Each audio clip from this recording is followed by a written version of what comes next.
To enable GSM customers to use speech, fax and data services wherever they are within the network, information and data must be exchanged within as well as between different networks. This process is called signaling. To set up a call, signaling takes place between subscriber interface points, that is, between the user and the network, as well as between different network elements. To make sure that the individual elements through which the information travels can understand each other, they must, as it were, agree on a common official language. This language is specified by protocols. The protocol used in the network subsystem, NSS, is called Signaling System Number 7, or SS7. SS7 is based on the Open System Interconnection Model, also called the OSI Reference Model. We'll now illustrate in general terms the OSI Reference Model with an example from business life. A car manufacturer B orders 1,000 tyres from supplier A. This deal is concluded and signed by two managers at the highest level. For the two managers, only the outcome of this business deal is important. The process that takes place in the lower hierarchy to get the tyres from the supplier to the car manufacturer does not interest them. The managers rely on their purchasing and sales departments, which will deal with practical details. The car manufacturer's purchasing department, however, only communicates with the supplier's sales department. As soon as the financial transactions are concluded, the goods can be delivered from A to B. The purchasing and sales departments are not interested in the practical details of delivery. At the supplier, the warehouse workers must pack the tyres and load them on trucks to get them ready for transport. As soon as the tyres arrive at the manufacturer, the warehouse workers will unpack the tyres and store them. In summary, we can say it's always several levels of a company that collaborate in a business transaction. The higher levels give the lower levels instructions without paying attention to the details of the processes. Communication between the two companies takes place only between peer levels. With the OSI model, it's similar. OSI is a reference model consisting of 7 layers that are based on each other. Each layer has its own tasks. The lower layer always provides support functions for the layer above. For a layer, the data transported in the layers underneath is irrelevant. Communication only takes place between the elements of the same layer. This type of communication between elements belonging to the same layer in different systems is known as peer-to-peer communication. The layers take over the following tasks. The lowest layer, layer number 1, is the physical layer. It's responsible for transmission, encoding, and modulation. Layer 2 is the data link layer. It's responsible for the signaling link management and data security. Layer 3 is the network layer. It contains the information needed for switching and routing and handles call setup, supervision, and clear down. Layer 4 is the transport layer. Here, the peer-to-peer connection's data flow is controlled. Layer 5 is the session layer. It handles the connections for application processes as well as charging. Layer 6 is the presentation layer. It takes over the transfer of application-oriented formats as well as encryption and translation. At the top resides layer number 7, the application layer. It's responsible for the application protocols and the user interfaces. The basic SS7 version consists of 2 parts.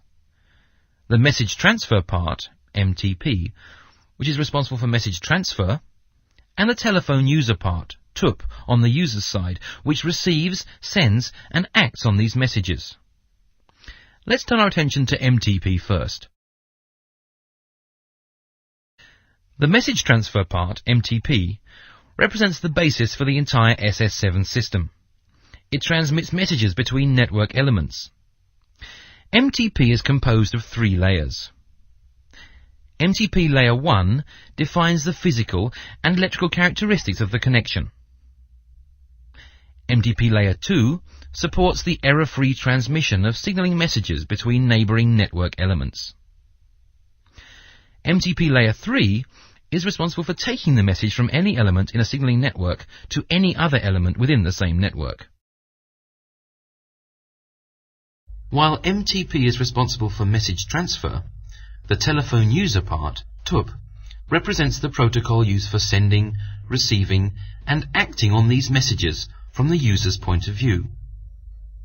TUP handles call setup, call supervision, and cleardown, and exists for normal public fixed networks, which are also known as public switched telephone networks, or PSTN. With the introduction of the more capable ISDN network, some extra sets of messages became necessary. These features are contained in the ISUP, which replaces the TUP.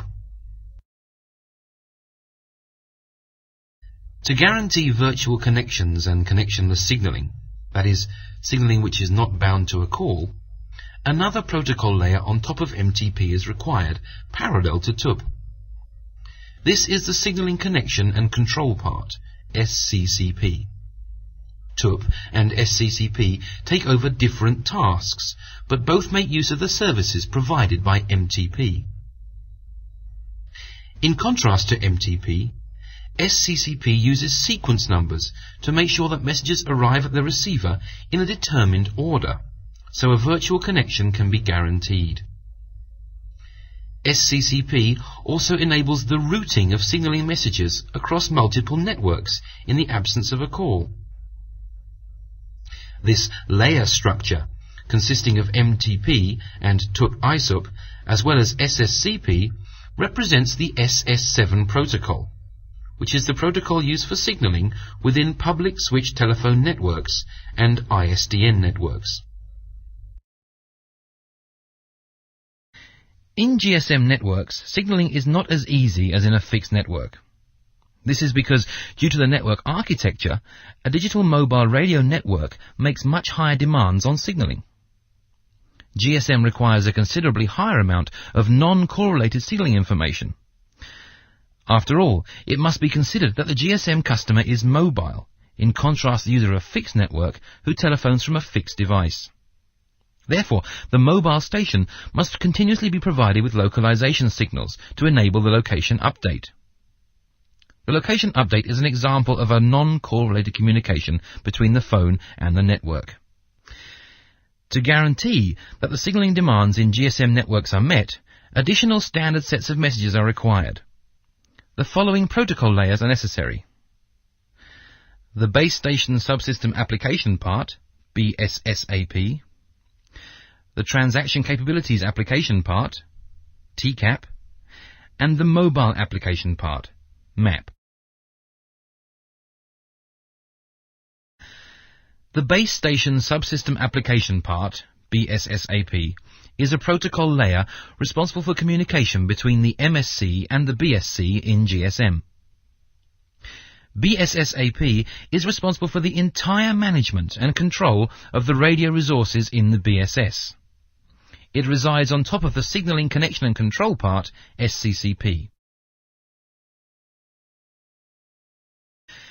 The Transaction Capabilities Application part, TCAP, is a protocol layer which resides directly on top of SCCP. TCAP is able, for example, to organize a complex dialogue between an MSC and an HLR, including a sequence of successive requests and replies. TCAP functions like a secretary's office, where many different requests are brought into the correct sequence and distributed. TCAP handles the access to databases like the HLR or the VLR. It must exist so that a higher protocol, the mobile application part, MAP, can be used. The mobile application part, MAP, is a GSM-specific protocol for non-call-related applications between elements in the NSS. MAP resides directly on top of TCAP, which can be used as a secretary's office by the MAP, and which coordinates and guarantees a smooth MAP communication. A A map-based communication takes place when data is exchanged between NSS elements in the absence of a call. This is the case, for example, with normal call setup. To put a call through to the subscriber, the gateway MSC must request necessary routing data from the HLR. Thus, there's no data exchange between the GMSC and the HLR without the actual call being routed to the HLR. In such cases, the network relies on MAP, which is used for signaling communication between NSS elements. Please note, in the MSC-MSC communication, MAP is only used for non-call related signaling. To forward a call from an MSC to another MSC, TUP or ISUP is used. Not every GSM element must be able to understand every language. Consequently, only those protocol layers which the network element actually requires for carrying out its task need to be implemented. A BSC, for example, will never need the TUP protocol because call supervision, which this layer supports, is not its task. In the following lessons, the SS7 requirements of the individual GSM elements will be introduced. As in all the other elements, MTP is the basis protocol in the MSC VLR. Without it, there would be no SS7-based signaling. Furthermore, the MSC needs TUP or ISUP for call supervision. Since the MSC communicates with the BSC and the HLR, it also requires BSSAP and MAP, which are both based on SCCP. The use of MAP requires the presence of TCAP. Thus, the MSC, as the key element of the network subsystem NSS, must include the whole range of SS7 protocols. The HLR is not responsible for call control, and therefore does not need TUP-ISUP. Furthermore, since it doesn't have to communicate directly with the base station controller, BSSAP is not implemented in the HLR. Thus, only the four protocols MTP, SCCP, TCAP and MAP must be present in the HLR. Normally, the BSC would manage on BSSAP, but since in modern networks BSSAP is based on the SCCP protocol, whose functionality in turn requires the presence of MTP, the BSC contains MTP, SCCP and BSSAP. Communication between network elements always takes place using the relevant protocols, each protocol relying on the protocols of the layers below. For example, the signaling from the MSC to a PSTN for call setup is carried out by TUP, which is based on MTP in both elements. Or, if an MSC wants to know the current location of a subscriber, it communicates with the responsible HLR using MAP. In this communication, TCAP, SCCP and MTP are required. The BSSAP protocol, on the other hand, is only needed by the MSC when it wants to communicate with the BSC. Whereas the elements in the network subsystem use SS7, further protocol types are needed in the base station subsystem. The BSC and BTS communicate using the Link Access Protocol for the ISDN D channel, or LAP-D. This protocol is also used between the end user and the net in ISDN networks. A slightly modified version of the same protocol also exists between the BTS and the mobile station. Due to the modifications imposed by the characteristics of the air interface, the protocol is called LAP-DM. The message structure within LAP-D resembles that of SS7, but it's limited to the support of point-to-point connections. Between the NSS elements, data is either exchanged over copper cable or optical fibre or via microwave. All NSS interfaces offer data rates of at least 64 kilobits per second. 2 megabit per second connections are the rule. The protocols are based on the SS7 standard. Two kinds of information are transferred over the different interfaces. Signaling information, such as addressing and mobility data, and user data, that means speech, fax, and data messages. Between the NSS elements, we find the following interfaces: Note that the Mobile Services Centre, MSC, and the Visitor Location Register, VLR, form a spatial unit. Between the MSC and the VLR, we find the B interface. This interface is used to transmit signalling data. The C interface is located between the MSC and the Home Location Register, HLR. It's also used exclusively for signalling data. The D interface provides the connection between the VLR and the HLR. Like the interfaces B and C, it transmits signalling data. The E interface is located between two MSCs. Apart from signalling data, user data and speech can be transmitted as well.